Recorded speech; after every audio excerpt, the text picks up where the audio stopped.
What's up, everybody? Welcome to another edition of the God Next podcast. I'm your host, Mitchell Baldwin, with my co-host, Donovan Moore.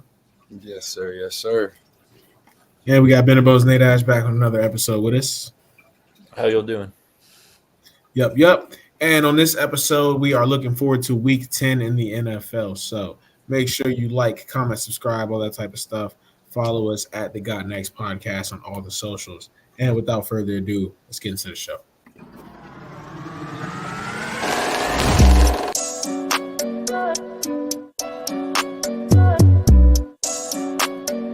Three-pointers. Outside jumper for three at the buzzer.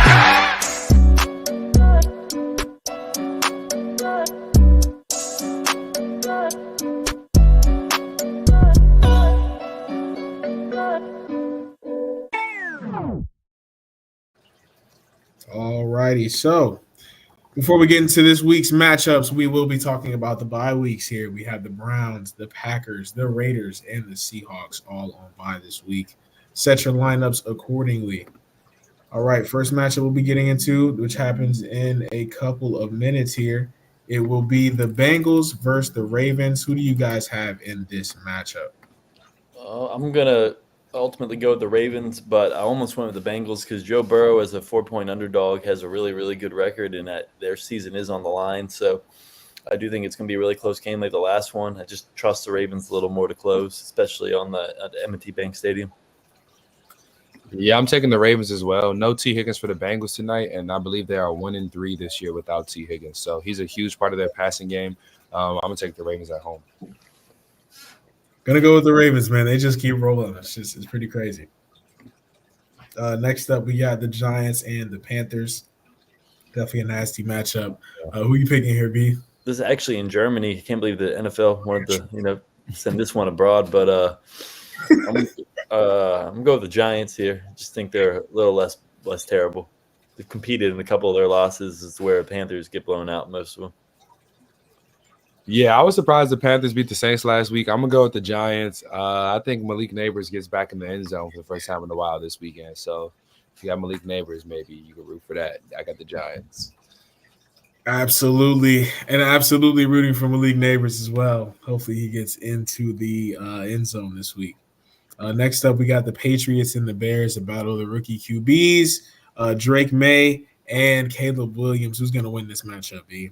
I'm going to go with the Bears because I feel like, the coaching staff is on thin ice, and they have a little room for error against a team like the Patriots, who is just, competing for a top-tier draft pick. You know what I mean? Like, the Bears got to be at least like 500 this year to save some face in their organization before they clean house. Yeah, I'm going to go with the Bears as well. I feel like a loss here this week and maybe a coach could get fired. Maybe not the head coach, maybe the offensive coordinator or something like that. So this is a huge week for the Bears right here. I'm going to take them to win at home. Actually, I'm going to shock everybody with this pick. Not really shocked, but give me the Patriots. Give me the Patriots. I think that they're a frisky team. I think they could do a little – with Drake May, they actually look like a competent team, definitely a competent offense. The Bears' defense has been pretty good all season, but their offense is just so mid. It's so mid. There was a stat out that Justin Fields and Caleb Williams' production this season has been basically the same, except Justin Fields had more yards per game. So yeah, it's not looking too great in Chicago. Like Donald said, I think somebody's gonna get fired this week. They're gonna have that old cardboard box with their stuff in it at the end of this week. So I got the Patriots in this matchup. Next up, we got the Bills and the Colts. Is anybody picking the Colts in this matchup with how they saw Joe Flacco look last week? That's crazy. I'm picking the Colts. There's got to be some crazy upset that happens. I just think the Colts are that kind of team. Just when they're just good enough to have some belief in them. And I do think the Bills are a really good team. They're going to finish with 12 wins, but there's going to be a surprise loss. I think this is kind of a weird opportunity to catch a team like that off guard. Still don't know if Amari Cooper's playing. Flacco, if there's one thing I've learned about him throughout his career, he's not that good. He's above average when at the height of his career. He's a Super Bowl champion, but even at his old age, just do not underestimate him. He might sneak up on you, and he kind of did it to the Steelers earlier this year, and I think he might do it to the Bills this week. He just make those clean pocket throws to that decent receiving core he has. And the Bills just might make a foolish mistake offensively just to keep that game close and allow the Colts to win it. I'm just thinking it's one of those situations where a weird upset occurs. I could definitely see how you say that. The Bills do have the Chiefs and the 49ers coming up in back-to-back weeks after the Colts, so it could be like looking ahead, sleeping on them. But I'm going to still take Buffalo. I just feel like even though they have a comfortable division lead, they could be playing for seeding at this point. Those home playoff games, especially for this team like the Bills, are crucial. They really rely on that home field advantage. So I think they'll still get it done. But it can be a close game. That's a great point you made, though, B. Yeah, I'm still going to go with the Bills here. I'm not going to pick the Colts. But, I mean, I'll be watching out for this game a little bit more now. Now that B thinks it's going to be an upset, I respect it. Next up, we got the Vikings and the Jags. Are you picking an upset in this one, B? Absolutely not. The Jaguars are just – they're the Jaguars. I can just stop right there. The Jaguars.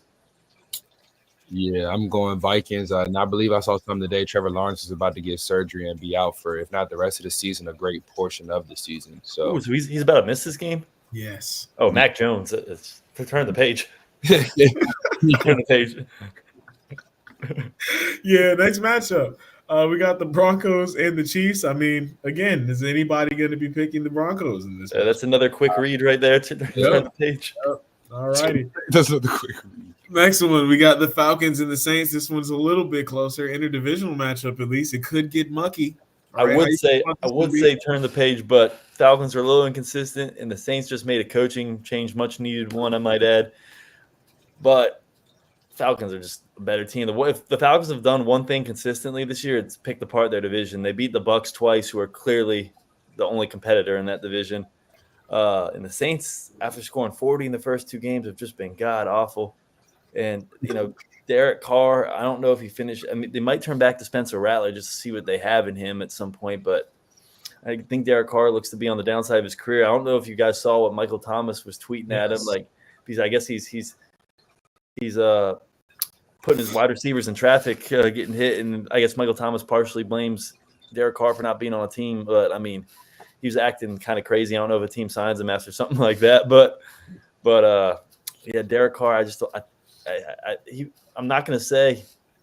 I actually am going to say he's a mid quarterback, man. He's got more losses. He's got significantly more losses than wins in his career in two locations. So I don't know how you can really say he's had that successful of a career. He's kind of got like good stats, but he's a worse Kirk Cousins. That's what he is, and that's why he's going to lose to him again. Yeah, I'm taking the Falcons in this one. Noah Olave for the Saints. And their season is just spiraling, man. I mean, they'll play hard for their coach this week, but I just feel like the Falcons are clearly the better team here. And at this point, they're playing for seeding in the NFC as well, because the NFC is very jumbled at the top. I believe the Falcons only have 2 to 3 losses. Lions have 1 loss. Eagles and Washington both have 2 losses. The Vikings only have a couple losses. So seeding is going to be very important over these next few weeks. So every game matters this time of year. I'm going to go with the Falcons. Give me the Saints, baby. Give me the Saints. Because when they go marching in, they're going to get this dub. That's all I got to say. Last year, all right, when the Colts fired their head coach and they brought in Jeff Saturday came in off of an ESPN desk and got a win, all right? I think I can see something like that. I think that they might be able to rally around their coach this week. Again, like B said with the whole Michael Thomas situation, I know Derek Carr wasn't too happy about that. I know he's looking to have a bounce-back performance. Alvin Kamara could have a day. Again, the Falcons are inconsistent, and they're on the road this week. I think it's a trap game, just a little bit. I think it could definitely be a trap game. Divisional games are a little nasty. Taysom Hill could have a couple touchdowns. I think this game could get really weird, so I'm going to go with the Saints. Like that. Next up, we got the 49ers and the Bucks. This is actually a decent matchup, B. Who are you picking on this one? It's the highly anticipated return of Christian McCaffrey. And the Bucks have played, as good as they can with their injuries, I think, but they are 4-5 on a 3-game losing streak. But the 49ers all year, it's been like loss, win, loss, win, loss, win, loss, win. So it makes this thing difficult. They are coming off a bye week, though, and they have been preparing for the Bucks for 2 weeks. And I don't think they're going to run McCaffrey heavy because they still are running well Mason. But just him being back there, I think, just gives so much energy to the team. Unless, of course, he just gets hurt immediately. Hopefully that doesn't happen. But obviously don't rush him back if he's not 1,000%. It's too early in the year, and their division's too mid to rush him back. But I'll go with the Niners here. They're better than the Bucs. Come on, the Bucs defense is absolutely terrible, man. They've had 30 scored on them so many times this year. Why shouldn't the Niners be able to do that with or without Christian McCaffrey? And they're going to have him. So, I mean, I think it's a mismatch if the Niners can just be the Niners, be a shell of the Niners, to be honest.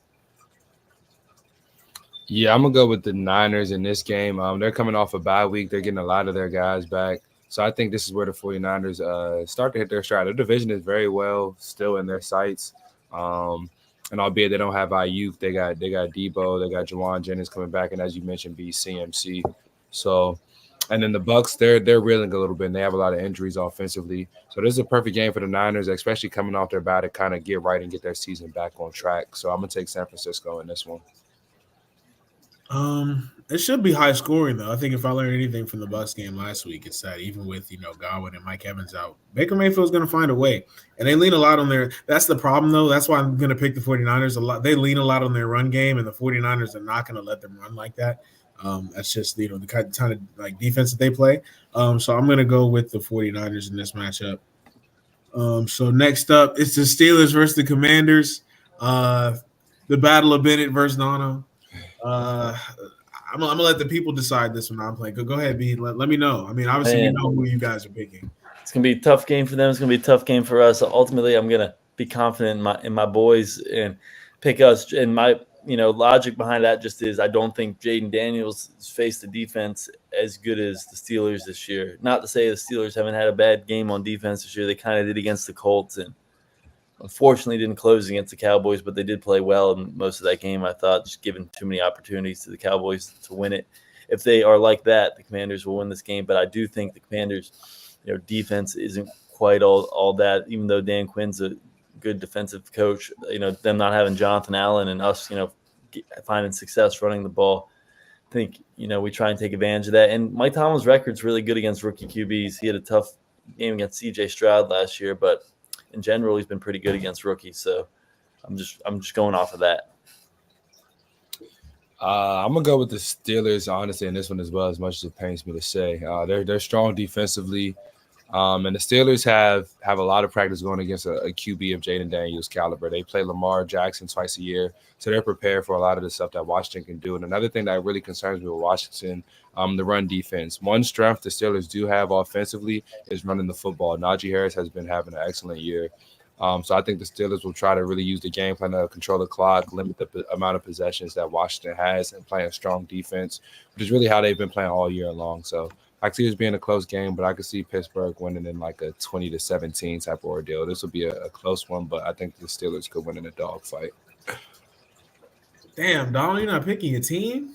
No, we got the Eagles next Thursday night, man. That's going to be a bigger game than this Pittsburgh game. But we got the Ravens next week. We need them all. Yeah, so it's going to be tough, but I got to be a realist at the end of the day. I mean, we definitely could beat Pittsburgh, but I just got to go with the facts. We got a weak run defense, and Pittsburgh has a scary defense, man. This is actually pretty difficult for me, I'm not going to lie. Because there's Jaden Daniels on one side, and then there's T.J. Watt on the other side. So it's like, damn.